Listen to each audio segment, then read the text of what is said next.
ನಮ್ಮ ಸಂವಿಧಾನ ರಚಿಸಲು 2 ವರ್ಷ 11 ತಿಂಗಳು 18 ದಿನಗಳು ತೆಗೆದುಕೊಂಡಿದೆ.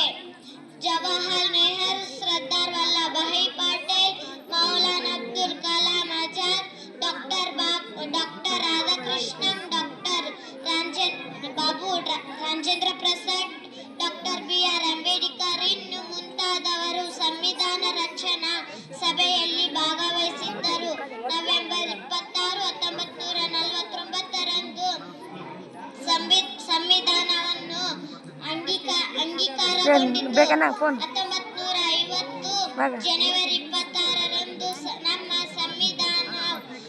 ಸಂವಿಧಾನವನ್ನು ಜಾರಿಗೆ ತರಲಾಯಿತು. ಸಂವಿಧಾನವಿಲ್ಲದ ರಾಷ್ಟ್ರ ನೆರಳಿಲ್ಲದ ಮನುಷ್ಯನಂತೆ.